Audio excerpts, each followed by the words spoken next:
Hi, this is Adam Kunzmiller with BGG TV at Gen Con 2014, and I'm joined by Kevin Brusky with Ape Games, and we're here to take a preview of Spirits of the Rice Paddy.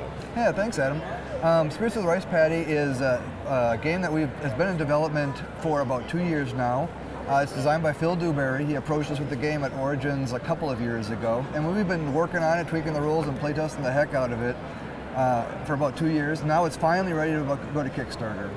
Okay, so what's happening in this game? What's it like? Right, so it's a medium to heavyweight Euro, and the idea is that everybody is a rice farmer. You start with a pretty much empty field. It's got rocks in it, and you've got one solitary rice paddy up here in the corner. And the paddies are where you're going to actually grow your rice. The paddies can hold water, and if it can hold water, then you can grow rice in it. So you start with your little solitary paddy here with a single black gate. The black gate is going to be used to filter water back out of your paddy later in the game. And so players are going to, in their turn, they're going to build walls and create paddies of varying sizes. So now here's a 2-hex paddy, which I can, once I remove this rock from here, now I'll be able to start building paddies in here as well. Okay. Growing rice. But at the start of the game, you start with your 1, and then you've also got a set of 10 workers that you can use. And these workers are going to perform all of these farm actions, like building these walls for you, removing, you can buy livestock to remove the rocks, and to fertilize and do things like that. I'm getting a little bit ahead of myself. The first thing we do is draft these spirit cards. Spirit cards are numbered 1 through 20, and they've got various powers on them.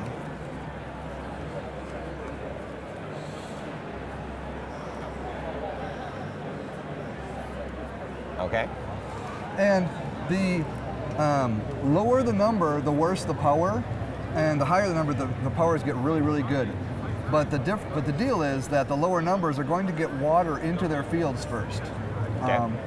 So you're balancing how, the priority in which things happen versus, getting things first, things like that. That's right. And water is the most crucial commodity in this game. There's going to be a limited amount of it. So you're trading off power for initiative, essentially. Go for it. And at the beginning of the game, we draft those cards and we reveal one. Who's ever got the lowest numbered card becomes the first player.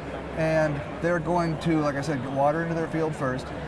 After we reveal our card, we perform the action on the card, and then we're going to allocate laborers to do things like build walls, remove weeds from our field, and harvest. And then finally plant, right? So you've got to make sure you've got enough workers to do all of that stuff. And you can also, you're going to have livestock. Livestock in this is a Game Crafter version of the game, are going to be represented by these cubes. Like I said, I can put a guy down there to remove this rock. And at this point now, we would perform these actions, build our walls, and then there's 2 phases. There's water out and water in. Water out actions can only be performed if there's no water in that particular paddy. Okay. So in order to remove weeds, to fertilize, to harvest. You can't do those things if it's flooded. Can't do those things if they're flooded. Right. So we have a phase called water out, in which players have the choice of removing the water from their paddy. If you do that, you put it into the next player's reservoir. Based on where the black gate is? Well, the reservoir is up here. Oh, okay. And at the start of their field. And the player order is the order of their cards. And so if I'm the first player, I'm going to have the lowest number here. If I played this card, for instance, I would be able to water out first, and I would give my water to the player 11's reservoir. He could do water out by removing any water from his field and put it into the next player's reservoir, and so on. Then we perform the actions that allow you to, that can only be done with no water in your field, and we do water in.